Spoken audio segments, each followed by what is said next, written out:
Hello students. तो आज अपन जिस टॉपिक की बात करेंगे वो है मैच्योरेशन रिफ्लेक्स।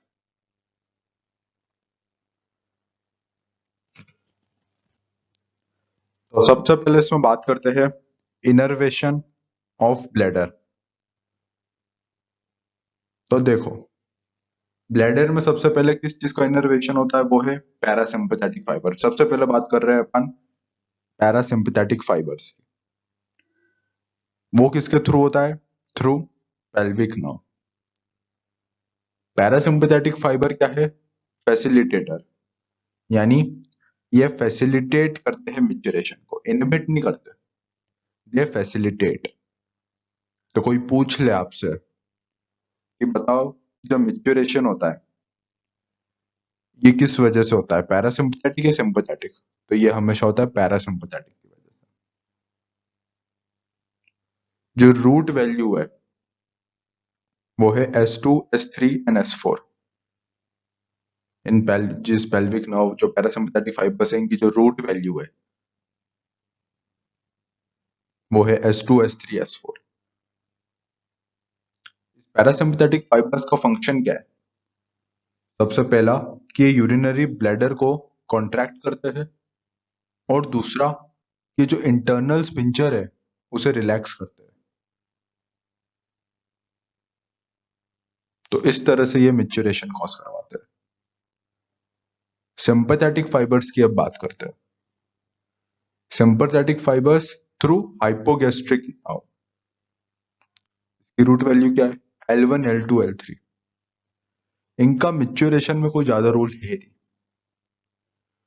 इनके जो फंक्शन है वो क्या है कि they carry pain painful stimuli from bladder, and इनका जो एक और फंक्शन है वो है कि sympathetic fibres prevent retrograde ejaculation. ठीक है, तो ये तो अपनी पहली स्लाइड थी। अब इससे रिलेटेड देखो, मैं आपको कुछ इंपॉर्टेंट बातें और बताता हूँ। कोई आपसे अगर कभी पूछ ले कि मैच्योरेशन किस वजह से हो रहा है, तो आप तो बता दोगे कि पैरासिम्पथेटिक सिंपैथेटिक में से किस वजह से हो रहा है। तो ये हो रहा है पैरासिम्पथेटिक की वजह से। कोई अगर कभी मैच्योरेशन नहीं, कोई पूछ ले इजैकुलेशन किस वजह से हो रहा है, तो वो होता है सिंपैथेटिक की वजह से। किस वजह से? सिंपैथेटिक की वजह से इजैकुलेशन। तो ये बात तो आपको पता चल गई कि कभी भी यूरिनेशन एंड इजैकुलेशन साथ में क्यों नहीं हो सकता। क्योंकि यूरिनेशन कौन कॉज करवा रहा है? पैरासिम्पैथेटिक। इजैकुलेशन कौन कॉज करवा रहा है? सिंपैथेटिक, है ना। यूरिनेशन कौन? पैरासिम्पैथेटिक, एंड इजैकुलेशन कौन? सिंपैथेटिक। तो क्या पैरासिम्पैथेटिक और सिंपैथेटिक सेम पॉइंट पे काम कर सकते हैं? नहीं, या तो पैरासिम्पैथेटिक काम कर रहा है या तो सिंपैथेटिक काम कर रहा है। तो इसलिए या तो यूरिनेशन हो रहा है या तो इजैकुलेशन, दोनों कभी भी साथ में नहीं हो सकते कि कोई यूरिनेट भी हो रहा है और साथ में इजैकुलेशन भी। ये कभी साथ में नहीं हो सकता। आपको एक और बात मैं बताता हूँ। एक होता है मेल्स में जो जेनिटल ऑर्गन है पेनिस, उसका इरेक्शन। उसकी इरेक्शन के लिए कौन रिस्पॉन्सिबल होता है, पैरासिम्पैथेटिक या सिंपैथेटिक? तो उसके लिए रिस्पॉन्सिबल रहता है पैरासिम्पैथेटिक। इसलिए जब भी आपके मेल्स में जब भी इरेक्शन होता है तो वो पैरासिम्पैथेटिक की वजह से होता है, लेकिन जब भी इजैकुलेशन की बारी आती है तब सिंपैथेटिक एक्टिव हो जाता है। इसलिए इजैकुलेशन के बाद कभी भी इरेक्शन नहीं रहता। क्यों? क्योंकि इजैकुलेशन हुआ किस वजह से था? सिंपैथेटिक की वजह से। तो सिंपैथेटिक जैसे ही आया, उसने इजैकुलेशन कॉज करवाया, तो पैरासिम्पैथेटिक तब काम कर ही नहीं सकता जब तक सिंपैथेटिक है। इसलिए इजैकुलेशन के बाद इरेक्शन नहीं हो पाता, इरेक्शन नहीं रहता।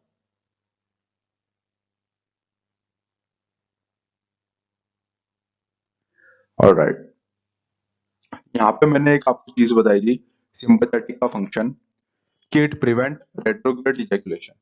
और अभी मैंने कुछ टाइम पहले क्या बोला? अभी जब मैंने आपको ये एक्सप्लेन करा कि सिंपैथेटिक ही इजैकुलेशन कॉज करता है, और इधर मैं बोल रहा हूँ ये प्रिवेंट कर रहा है। लेकिन क्या प्रिवेंट कर रहा है? रेट्रोग्रेड इजैकुलेशन को प्रिवेंट कर रहा है। तो रेट्रोग्रेड का मतलब समझो। रेट्रोग्रेड मतलब इजैकुलेशन बाहर की साइड नहीं हो रहा, अंदर ब्लैडर में हो रहा है। ब्लैडर की ओर सारा सीम बाहर निकलने की जगह और अंदर ब्लैडर में घुस रहा है सीमेन। तो वो होता है रेट्रोग्रेड इजैकुलेशन। सिंपैथेटिक उसे प्रिवेंट करता है, इजैकुलेट को बाहर निकालता है, ना कि अंदर ब्लैडर में घुस रहेगा सिंपैथेटिक। तो सिंपैथेटिक क्या प्रिवेंट करता है? रेट्रोग्रेड इजैकुलेशन को प्रिवेंट करता है। अगर किसी में रेट्रोग्रेड इजैकुलेशन हो रहा है तो it might cause male infertility, क्योंकि बाहर तो कोई सीमन आएगा नहीं, तो मेल इनफर्टिलिटी के चांसेस होते हैं। तो इनर्वेशन से पैरासिम्पैथिक सिंपैथेटिक, ये तो अपन ने ऑटोनॉमिक नर्वस सिस्टम की बात करी। सोमैटिक नर्वस सिस्टम का भी इनर्वेशन होता है ब्लैडर में, वो होता है थ्रू पुडेंटल नर्व। वो अपन अगली स्लाइड में बात करते हैं। ये रहा somatic supply through pudendal nerve, जिसकी root value S2 S3 S4 है। ये पुडेंटल नर्व ओरिजिनेट कहां से कर रही है? ओरिजिनेट कर रही है ये ओनुफ्स न्यूक्लियस से। ONUF न्यूक्लियस, है ना, ओनुफ्स न्यूक्लियस। ये पाया किधर जाता है? तो ये पाया जाता है जो सैक्रल पार्ट है स्पाइनल कॉर्ड का, उसके एंटीरियर हॉर्न से, located in anterior horn of sacral region of spinal cord.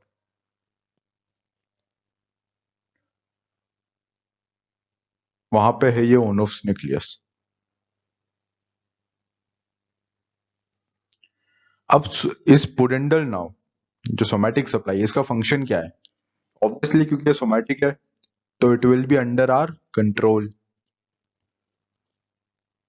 और अंडर आर कंट्रोल आप जानते हो, आपने नीट यूजी के टाइम से जानते हो, कौन सा रहता है? वो रहता है एक्सटर्नल स्पिंचर। तो एक्सटर्नल स्पिंचर का ही जो कॉन्ट्रैक्शन है वही ये कॉज करता है पुडेंडल नर्व। तो ये क्या कॉज कर रहा है? ये क्या करवा रहा है? ये विथहोल्ड कर सकता है मिक्चरेशन को।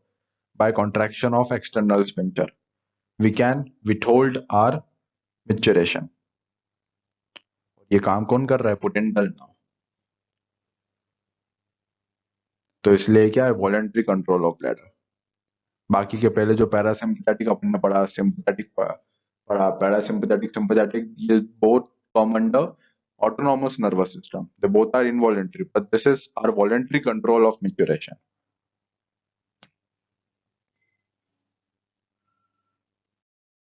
अगला आता है हायर सेंटर्स फॉर मेच्योरेशन। तो हायर सेंटर्स फॉर मेच्योरेशन जैसे जो वो सेंटर्स जो कि मेच्योरेशन को फैसिलिटेट करते हैं, फैसिलिटेटरी सेंटर्स, वो पाए जाते हैं पॉन्स में, जो कि रहता है बैरिंगटन सेंटर, और पोस्टीरियर हाइपोथैलेमस में, जो कि क्या मॉनिटर करता है? It monitors cold response.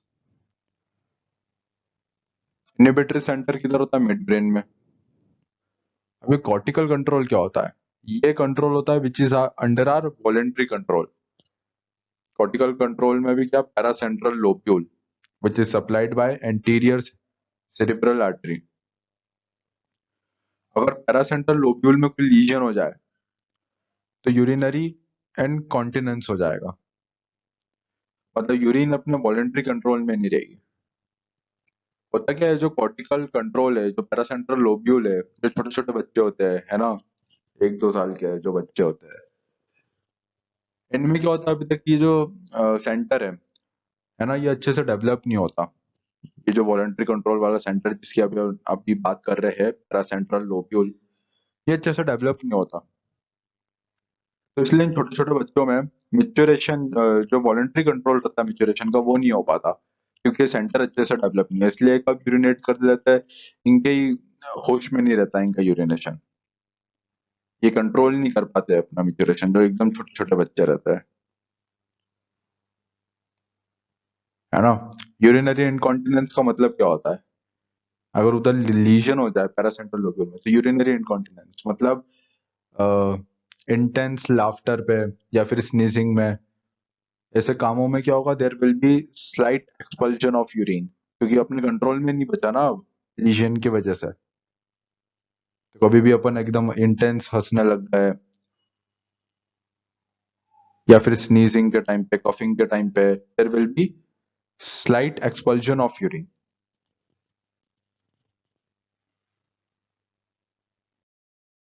अब अपन आते हैं मिच्योरेशन रिफ्लेक्स पे। तो मिच्योरेशन रिफ्लेक्स में क्या होता है?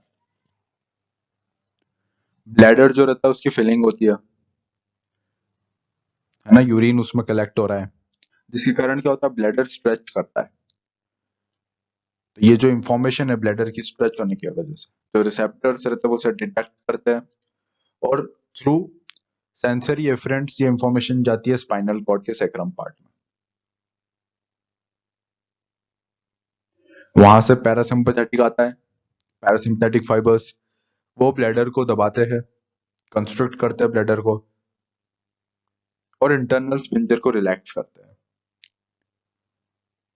Which causes maturation.